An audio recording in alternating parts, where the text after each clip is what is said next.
आप लोगों ने कई बार सुना होगा कि एक रिक्शा चालक का लड़का यूपीएससी का एग्ज़ाम क्लियर कर लिया, या एक गरीब परिवार का लड़का जो काफ़ी गरीबी से जूझता हुआ यूपीएससी का जो एग्ज़ाम है उसको निकाल लिया। लेकिन आज जो मैं आप लोगों को घटना सुनाने वाला हूँ, इस घटना में एक रेपिस्ट यानी कि एक व्यक्ति पे रेप का इल्ज़ाम लगा हुआ होता है और उस पर एक हत्या का इल्ज़ाम भी लगा हुआ होता है, और वो तिहाड़ जेल से यूपीएससी का एग्ज़ाम निकालता है और आईएएस बन जाता है। यकीनन जब इस घटना को आप लोग सुनेंगे तो आप लोग भी हैरान हो जाएंगे। क्या है इस घटना की पूरी सच्चाई, क्या है इस घटना में क्या होता है, इस घटना का राज पूरा जानने के लिए आप हमारे वीडियो के अंत तक ज़रूर बने रहिएगा। तो नमस्कार दोस्तों, स्वागत है आप सभी का मेरे यूट्यूब चैनल असलियत तक में। दोस्तों, ये सच्ची घटना की शुरुआत होती है दिल्ली से। ये जो सच्ची घटना है दिल्ली की सच्ची घटना है। दिल्ली में एक लड़की रहा करती थी।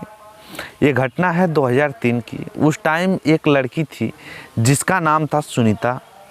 सुनीता जो थी वो कॉम्पिटिटिव एग्ज़ाम की तैयारी कर रही थी, और जब वह तैयारी कर रही थी तो उसे लाजमी है कि कोचिंग जाना उसका ज़रूरी था। जब वह कोचिंग में जाती थी और जब यह अपनी कॉम्पिटिटिव एग्ज़ाम की तैयारी कर रही थी तो ना जाने फैमिली या फिर उसके पर्सनल रीज़न की वजह से उसका जो सब्जेक्ट होता है वह काफ़ी ज़्यादा पिछड़ जाता है, पीछे हो जाता है। वो अपने सब्जेक्ट में पीछे हो जाती है किसी वजह से, जिसकी वजह से उसको लगता है कि मेरा सब्जेक्ट काफ़ी पीछे हो गया है। तो अपने कोचिंग में जो उसके कोचिंग में मास्टर पढ़ाया करते थे, जिसका नाम था अमित या फिर अशोक राय, जो भी कह लीजिए आप, दोनों नाम कहा जाता था, दोनों नाम से बुलाया जाता था, अमित राय या अशोक राय के नाम से। वह जो सुनीता होती है वह अपने टीचर अशोक राय से कहती है कि मेरा जो सिलेबस है वह काफ़ी ज़्यादा पीछे हो चुका है, जिसकी वजह से अगर आप मुझे अपने घर पे एक्स्ट्रा क्लासेस दे देते हैं, केमिस्ट्री जो मेरी काफ़ी ज़्यादा पीछे हो चुकी है, एक्स्ट्रा क्लासेस मुझे दे देते हैं तो जिससे मेरा जो सिलेबस है वह लेवल में आ जाता, मैं भी सबके साथ आ जाती हूँ। इस बात से जो उसके टीचर अशोक राय होते हैं वो कहते हैं ठीक है, कोई दिक्कत नहीं है, तुम मेरे घर आ जाया करो और मैं तुम्हें एक्स्ट्रा क्लासेस जो है वो दे दिया करूँगा। फिर धीरे धीरे वह जो लड़की होती है सुनीता, वह अपने टीचर के घर जाया करती है। उन लोगों के बीच में काफ़ी ज़्यादा धीरे धीरे जो टीचर और एक स्टूडेंट का रिलेशन होता है उससे बदल के एक और रिलेशन में वो जाने लगा। इस बात के बारे में हम आप लोगों को बाद में बताएंगे कि आखिर उन लोगों का जो रिलेशन है वो किस रिलेशन में जाने लगा। पहले हम आप लोगों को बता दें कि 14 अप्रैल 2003 रात के तकरीबन 11 बज रहे थे। जो सुनीता होती है उसकी तबीयत काफ़ी ज़्यादा तेज़ी से ख़राब हो जाती है। उसकी तबीयत जब काफ़ी ज़्यादा तेज़ी से ख़राब हो जाती है तो उसका जो भाई होता है वह देखता है, उसके कमरे में जाता है, और उसके कमरे में जब जाता है तो वह देखता है कि सुनीता के मुंह से झाग निकल रहा था। वह ऐसा उसको लगता है कि उसने कुछ खा लिया है, जिसकी वजह से उसकी हालत काफ़ी ज़्यादा गंभीर हो चुकी है। फिर वह तुरंत सुनीता का जो भाई होता है वह सुनीता को उठाता है और तुरंत हॉस्पिटल लेके जाता है। 14 अप्रैल 2003 रात के तकरीबन 11 से 12 बज रहे थे। वह लेके हॉस्पिटल में जाता है। हॉस्पिटल में ले जाने के बाद वह जो सुनीता होती है वह कहती है कि रास्ते में उससे कि जो मैंने खाया है वह एक सल्फास की गोली थी या कोई ऐसा नशीला पदार्थ जिसकी वजह से उसने खाया था, जहरीला पदार्थ, जिसकी वजह से उसके मुंह से झाग निकल रहा था। और मरने से पहले उसने अशोक या अमित राय का एक नाम लिया था। और जो लड़की सुनीता होती है हॉस्पिटल में जाती है, एडमिट होती है। 14 या 15 की रात दरमियान वह जो उसकी मौत हो जाती है। मरने से पहले उसने यही बताया था कि अमित या अशोक राय का नाम लिया था और उसने सल्फास खाने की बात कही थी। लिहाजा ये सुसाइड का मामला हो जाता है। तो पुलिस जो होती है वह जाती है उसके घर, सुनीता के घर। सुनीता के घर जाने के बाद उस पुलिस वालों को एक सुसाइड लेटर मिलता है। काफ़ी लंबा चौड़ा सुसाइड लेटर होता है। उसमें पूरा सुनीता लिखी होती है कि किस वजह से वो मरी है, किस वजह से, क्या है रीज़न इसका मरने का। उसमें साफ साफ लिखा हुआ होता है कि मैं अपने टीचर के यहाँ लिहाजा कोचिंग जाया करती थी। जब मेरा सिलेबस पीछे हो गया, मैं अपने टीचर से बोलती हूँ, अशोक या अमित राय से बोलती हूँ कि मेरा जो सिलेबस है वह काफ़ी ज़्यादा पीछे हो गया है और वह मुझे अपने घर कोचिंग देने के लिए तैयार हो जाते हैं। मैं कहती हूँ उनसे कोचिंग के लिए, वो कोचिंग देने के लिए तैयार हो जाते हैं। फिर मैं उनके घर पे कोचिंग के लिए जाने लगती हूँ और जो हमारा टीचर और स्टूडेंट का रिश्ता होता है वह धीरे धीरे प्यार और मोहब्बत में बदल जाता है। मुझे लगता है कि वो जो मेरे टीचर हैं वो मुझसे शादी करेंगे। वो मुझसे, जो टीचर है वो मुझसे बहुत प्रेम करते हैं।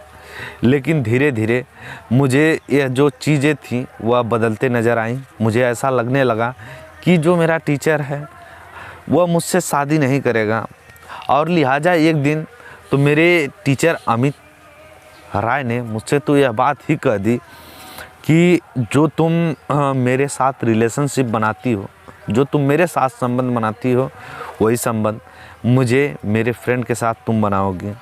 हो सकता है कि जो अमित राय मेरे टीचर हो, उनको कोई काम लेना हो अपने दोस्त से, जिसकी वजह से वह संबंध बनाने के लिए मुझसे कह रहे थे। तब जब मैं यह बात सुनती हूँ तो मेरा दिल टूट सा जाता है और मैं तुरंत सोच लेती हूँ कि अब क्या ही होगा मेरा, और यह मुझसे शादी बिल्कुल भी नहीं करेंगे।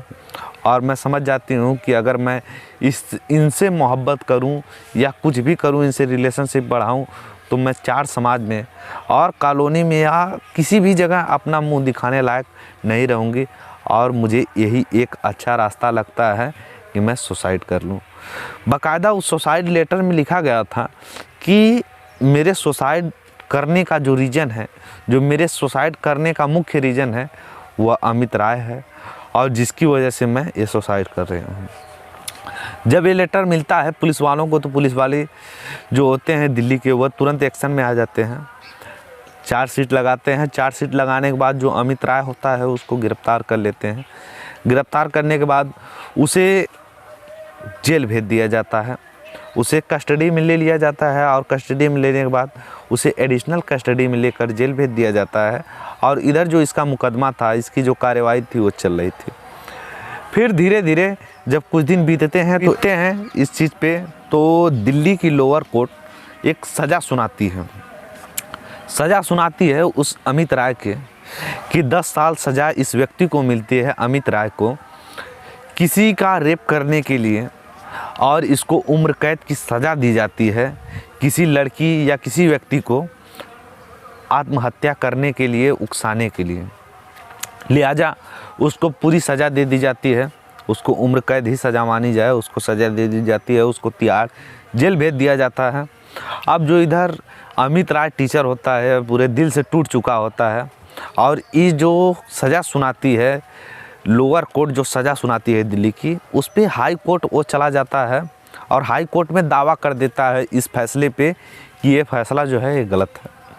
इस फैसले पे यह दावा करता है। धीरे धीरे ये फैसला, जो इसका जो दावा था वो चल ही रहा था। ये दावा करने के बाद ये अपनी जो सज़ा है वह तिहाड़ जेल में काट रहा था। तिहाड़ जेल में सज़ा काटने के बाद यह जब, लिहाजा ये एक टीचर था, टीचर भी इसलिए बना था कि मैं किसी भी लड़के को तैयारी कराऊंगा, एग्ज़ाम कराऊंगा, और इसका एक मुख्य रीज़न था कि मुझे यूपीएससी का एग्ज़ाम निकालना है, जिसकी वजह से एक कोचिंग पढ़ाता था। अब यह पूरे अपने मन में ठान लेता है कि मुझे यूपीएससी का एग्ज़ाम जो है उसको क्लियर करना है, मुझे आईएएस या आईपीएस ऑफिसर बनना है। यह तुरंत यह चीज़ का फैसला लेता है तिहाड़ जेल में ही कि अब मुझे आईएएस या आईपीएस बनना है, यूपीएससी का एग्ज़ाम निकालना है। वह इस चीज़ पे काम करना शुरू कर देता है। वह अब जेल में ही एक लाइब्रेरी तिहाड़ जेल में है, उसमें पढ़ाई दिनों रात करने लगता है। जब इसकी पढ़ाई का लगन और मेहनत जब वहाँ के जेलर या वहाँ के जो ऑफिसर होते हैं वह देखते हैं, तो वो भी ज़्यादा मात्रा में इसकी मदद करने लगते हैं। जो भी किताबें चाहिए होती हैं, जो भी इसको चीज़ें चाहिए होती हैं, वो लाकर इसे दिया करते हैं ताकि ये यूपीएससी का जो एग्ज़ाम है उसको निकाल लें। उसको निकाल ले। 2008 में अमित राय अपने जो यूपीएससी का अटेम्प्ट होता है उसको देता है, उसमें जो मेंस होता है उसको भी निकाल लेता है और जो इंटरव्यू होता है उसको भी निकाल लेता है। यानी कि जो भी एक यूपीएससी में जो भी कैटेगरी होती है, जो भी चाहती है, जो भी चाहता है यूपीएससी में कि यह चीज़ क्लियर हो, हर चीज़, हर एग्ज़ाम, हर इंटरव्यू वो निकाल लेता है। निकालने के बाद रिज़ल्ट आता है 2009 में। जब यूपीएससी का रिज़ल्ट आता है 2009 में, तो उसमें जो अशोक राय होता है वह सेलेक्ट हो चुका होता है। उसकी सेलेक्ट हो चुका होता है। इधर जेल में, तिहाड़ जेल में पूरा खुशियों का माहौल था कि जो एक हमारे यहाँ का कैदी है वह एक यूपीएससी का एग्ज़ाम, यानी कि इंडिया का सबसे टफेस्ट एग्ज़ाम, उसको क्लियर कर दिया है। लिहाजा अच्छे रैंक से वो आया है और वह एक आईएएस अधिकारी बन चुका है। लेकिन ये खुशी जो होती है ये काफ़ी देर तक नहीं चलती है, क्योंकि वह लिहाजा एक इस टाइम कैदी था। लेकिन यूपीएससी में ये चीज़ नहीं देखा जाता है एग्ज़ाम या मेंस के पहले कि उसके ऊपर कोई चार्जेस हैं या कोई मुजरिम है या कोई भी। लेकिन जब वो क्लियर कर लेता है तो यह मसला फंसने लगता है कि आगे इसको ट्रेनिंग में कैसे भेजा जाए। ये तो एक रेप का मामले में यह एक कैदी है।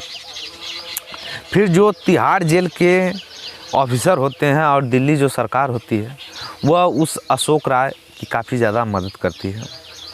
वह उसको लेके चली जाती है, इस मामले को लेके चली जाती है हाई कोर्ट में। हाई कोर्ट में इस मामले को बताती है कि एक हमारे तिहाड़ जेल में एक व्यक्ति है अमित राय नाम का, और उसके ऊपर इस तरह की दिल्ली लोअर कोर्ट ने सज़ा सुनाया है। वो जो कोर्ट होती है, वो जो दिल्ली सरकार और जो तिहाड़ जेल के जो ऑफिसर होते हैं वो सारी बातें हाई कोर्ट के सामने रखते हैं। तो जो हाई कोर्ट होती है उसको भी कुछ समझ में नहीं आता है, जो हाई कोर्ट के जज होते हैं उनको भी कुछ समझ में नहीं आता है कि आखिर इस चीज़ के लिए क्या फ़ैसला किया जाए, एक आईएएस ऑफिसर को कैसे बाहर निकाला जाए। अब लिहाजा एक वह मुजरिम नहीं बल्कि एक भारत का आईएएस ऑफिसर हो गया है, कैसे आखिर उसको बाहर निकाला जाए या कैसे इस बात पे फैसला सुनाया जाए कि वो सही है या गलत है।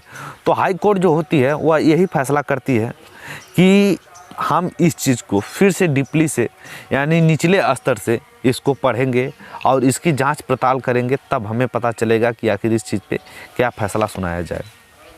जब यह जो हाई कोर्ट के ऊपर से आदेश आता है तो नीचे से जब यह सारी चीज़ें उठाई जाती हैं 2003 की लोअर कोर्ट ने जो सारा फैसला सुनाया था, लिहाजा अमित राय ने जो हाई कोर्ट में लोअर कोर्ट के फैसले को चैलेंज किया था, अभी वह फैसला आ ही रहा, अभी वो फैसला अभी अटका ही पड़ा था, तब तक ये फैसला आ जाता है।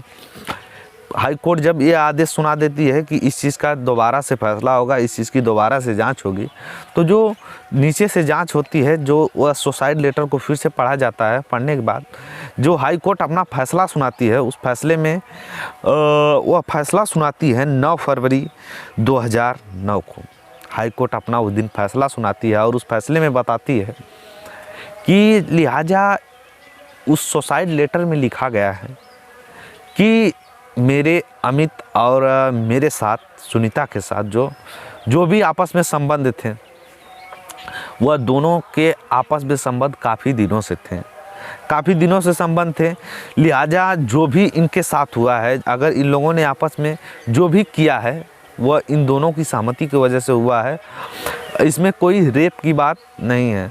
लिहाजा यहाँ पे बात कर लें अगर कि सुसाइड की, तो सुसाइड में यह चीज़ साफ नहीं हो पा रही है कि सुसाइड इसी की वजह से, यानी कि अशोक राय की ही वजह से हुई है, क्योंकि उस सुसाइड लेटर में साफ नहीं लिखा है कि अशोक राय ने मुझे रस्सी ला कर दी, मुझे जहर ला कर दिया या ऐसी कोई चीज़ें।